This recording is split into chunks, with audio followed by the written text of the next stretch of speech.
저는 무조건 추천합니다. 정비성이 좋고 차가 진짜 많이 발전을 했어요. 집중이 돼 있어요. 어떤 분산이 안 돼 있고요. 손 뻗으면 다 해결이 되는 것들. 체인지 레버도 여기 있죠. 리타더 있고. 현대차들이 예전에도 보면은 좀 사용자들한테는 좀 굉장히 편리하게 돼 있어요.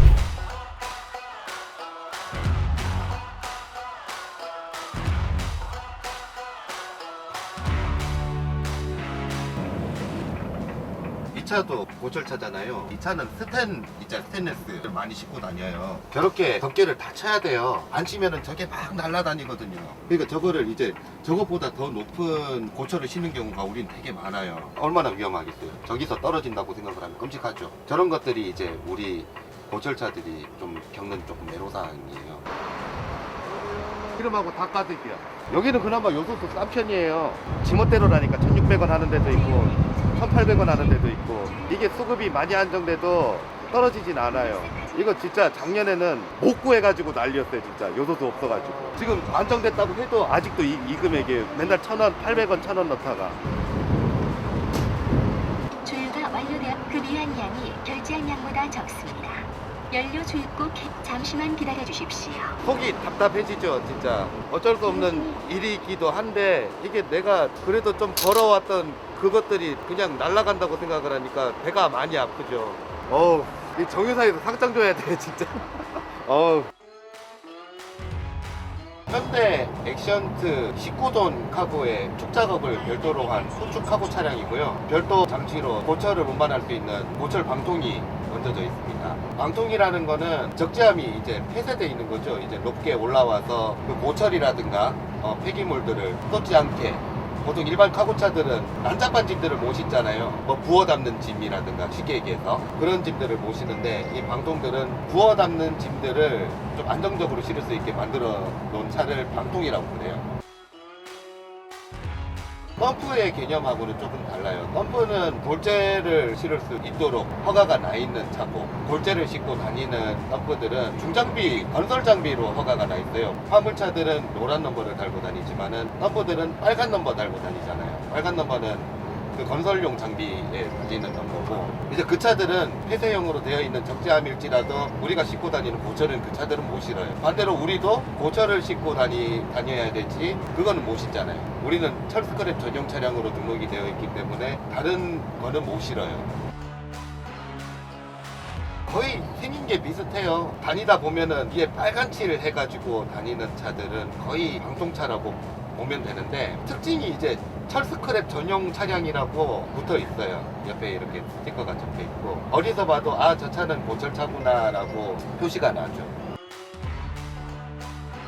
우리 고철차는 상하차 중간에 내가 적재함에 올라가서 하는 거는 없어요. 이제 마무리 하기 위해서 이제 위에 올라가서 덮개를 덮고 이런 건 있는데, 쉽게 얘기하자면은 우리 일은 수작업이라는 건 없어요. 거의 기계들이 다 하고, 중간에 기사가 개입해서 움직이는 것들은 차량을 이동하는 것 외에는 없고요. 그리고 위에 작동하는 것들이 다 기계 조작으로 움직여요. 힘들이고 하는 것들이 없고.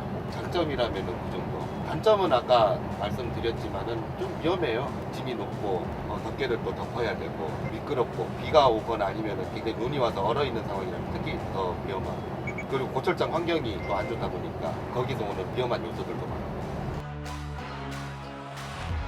저는 굉장히 좀 운이 좋아가지고 책장이 다 되어 있는 차를 구입을 했어요. 지금은 이게 많이 올랐을 거예요. 왜냐하면 원자재 값이 워낙 오르니까 세상의 모든 물가들이 다 올랐잖아요. 전쟁하고 이제 유가 영향으로. 예전에 비하면은 50%그 정도 올랐을 것 같아요. 처음에 몇 년 전까지만 해도 통을 이렇게 짜는 거 방식에 따라서 보통 뭐 한 1,000만 원이 드는 방통도 있고요, 2,000만 원이 드는 방통도 있는데, 지금은 거의 뭐 거기서 뭐 한 1,000만 원 더 얹어져 있다 그러니까 뭐 50에서 100%까지도 그렇게 올라 있는 상황이죠.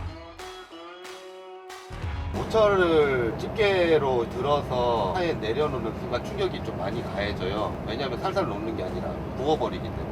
위에서 그냥 돌덩이를 딱 손으로 놔가지고 떨어뜨린다고 생각을 하면 돼요. 물론 그 정도의 낙하는 아니겠지만. 그러다 보면은 적재함에 좀 충격도 많이 가겠죠. 근데 그 부어진 짐을 또 다져요. 티켓차라든가 포크레인이 막 다져요. 다지다 보면 차가 막 정말 요동을 치거든요. 차 안에 앉아있으면은 이 골이 흔들릴 정도예요. 그러다 보면은 적재함 바닥이 어떨 때는 잘못 찍어 눌러가지고 적재함 바닥이 구멍이 날 때도 있어요. 그 철판을 뚫고 들어가가지고. 이 고철을 내리면서도 어디 잘못 건드리면은 막 찍히고 굽어지고 그런 것들이 되게 많아요. 그리고 고철장들이 되게 보면은 공간들이 좁아요. 넓은 공간들이 좀 많이 없거든요. 그래 피해가지고 가다 보면 어디 걸려가지고 또 범퍼나 사각지대 같은 데 또 긁을 수도 있고요.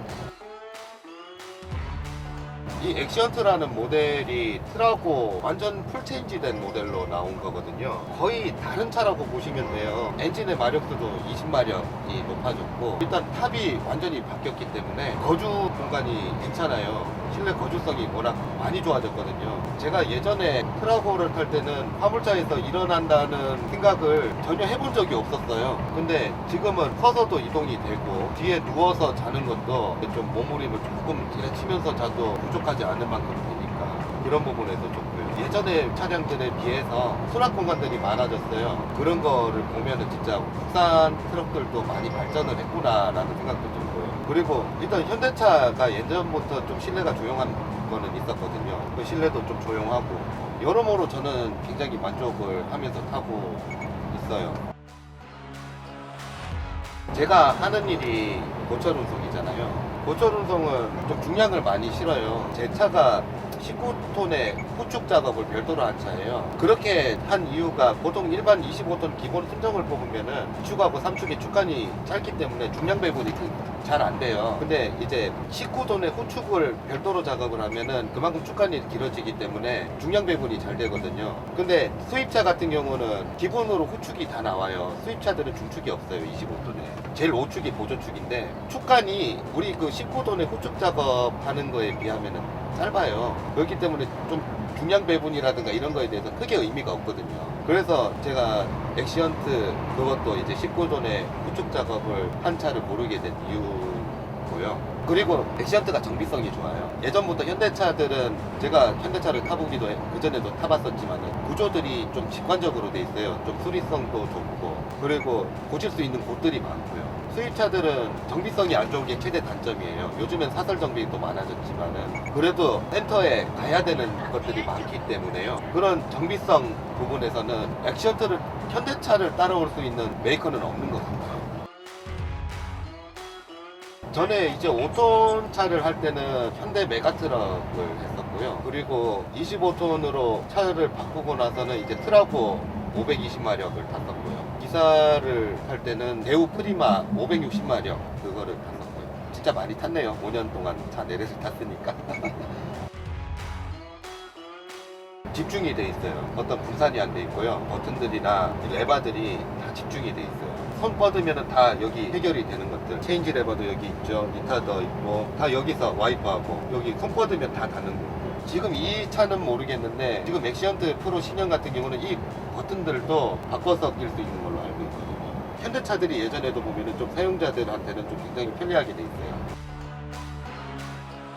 요즘 차들 공통점인 것 같아요. 제가 예전에 그 25톤 520마력 트라고를 탈 때는 장거리 2번 운행하고 요소수를 넣었거든요. 아무래도 이게 엔진이 좀 마력도가 높아지고 하면서 이 차도 요소수를 더 먹더라고요. 한번 갔다 오면은 10리터씩 넣어야 되니까. 사실 추레라들은 정말 더 많이 먹는다 그러더라고요. 이게 뭐 단점이라고 얘기하기 조금 부끄러울 정도인데 그 전에 비교해보면 요소수는 확실히 더 먹는 것 같아요. 그리고 하나 진짜 불편한 게 여기 컵홀더가 손닿지 않는 곳에 있어요. 그래가지고 항상 여기 바닥에 넣고 다니는데 이거 쏟을까봐 한 번씩 걱정스럽거든요. 다 마음에 드는데 이게 엑시언트 차주분들이 이거를 굉장히 좀 불만으로 많이 가지고 계시더라고요. 아직까지는 크게 없어요. 제가 지금 3개월을 탔는데요. 고장날 때 돼가지고 어차피 중고차는 가지고 오면은 내가 한 번 더 고친다라는 생각을 가지고 타는 거기 때문에 고장이 났던 거는 크게는 없었던 것 같아요. 그럼 엑시언트 차량 관리에 대해서 특별히 신경 쓰시는 부분이 있으세요? 이게 해외 엔진들은 좀 검증이 돼가지고 험하게 다뤄도 좀 버텨낸다는 그런 뭐 속설들도 있고 그래요. 아니 현대차가 조금 기술이 조금 부족하다고 해서 살살 다뤄주라고 얘기들을 많이 하시는데 뭐 저는 이제 아주 밝고 이런 스타일은 아니지만은 속도 낼 때는 그래도 이래 내주는 편이거든요. 그렇게 해도 뭐 이래 탈 나고 그런 거는 없는데 중요한 거는 주기 정비만 잘해줘도 화물차는 크게 말썽을 안 부리는 것 같아요. 어차피 고장이 나는 것들은요, 때가 되었기 때문에 고장이 나는 것들이 많거든요.